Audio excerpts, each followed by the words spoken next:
Di sebuah desa kecil yang tersembunyi di balik bukit kabut, tinggal seorang gadis remaja bernama Sabrina. Ia dikenal pendiam. Wajahnya pucat seperti embun pagi, dan sorot matanya seperti menyimpan beban yang berat. Orang-orang bilang ia anak pintar, tapi aneh.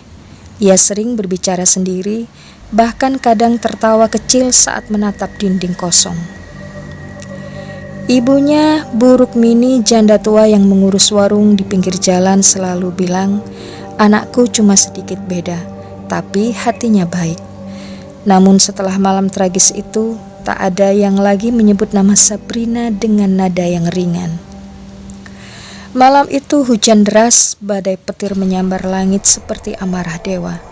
Sabrina tak pulang dari sekolah. Polisi mencari, warga pun ikut menyisir hutan dan sungai. 3 hari kemudian, tubuhnya ditemukan tergantung di pohon beringin tua, dengan mata melotot dan mulut terbuka seperti hendak berteriak. Di bawah kakinya ada lingkaran dan simbol aneh tergurat di tanah, seperti hasil pemanggilan arwah yang gagal.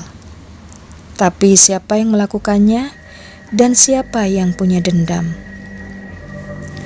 Setelah pemakaman sederhana, gangguan mulai muncul. Warung Bu Rukmini jadi tempat pertama. Piring pecah sendiri, lampu mati dan menyala seperti disetel makhluk tak kasat mata. Dan suara tangisan perempuan terdengar dari kamar kosong. Bu Rukmini bilang itu hanya rasa rindu. Tapi satu malam ia ditemukan berlutut di dapur, menggores-gores wajahnya dengan sendok sayur sambil berbisik lirih, "Maaf, aku tak bisa lindungi kamu."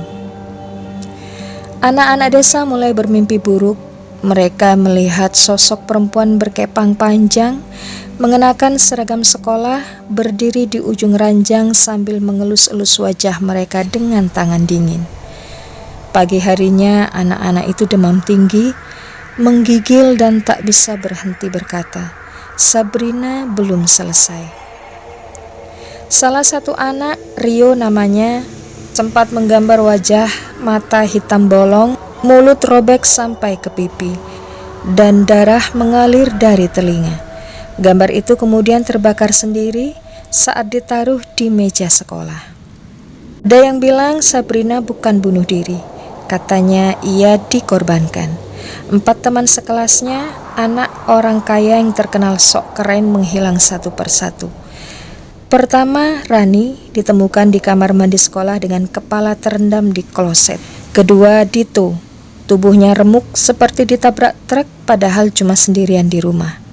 Ketiga, Intan, tewas karena tersedak rambut panjangnya sendiri, padahal dia botak karena kemoterapi. Dan keempat, Dika, dia hilang. Dan sampai hari ini tidak ditemukan jejaknya. Semua saksi yang sempat melihat penampakan Sabrina mengatakan hal yang sama. Dia muncul lewat cermin, selalu lewat cermin. Entah itu di kamar mandi, entah itu kaca kamar, kaca mobil, bahkan bayangan di air. Wajahnya retak seperti porselen yang pecah. Matanya kosong dan bibirnya bergerak tanpa suara. Tapi begitu kamu menatap terlalu lama, bibir itu tiba-tiba membentuk kata giliran. Pak Lurah mencoba memanggil dukun dari kota. Dukun itu datang membawa dupa dan segenggam rambut ular. Tapi saat ritual dimulai, dupa tak menyala.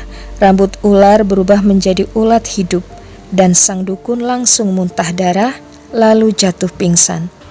Katanya dalam kondisi setengah sadar dia berteriak, "Dia bukan arwah, dia kutukan. Dia dendam dari zaman sebelum manusia mengerti doa." Dan hingga saat ini, misteri Sabrina tidak juga bisa dipecahkan.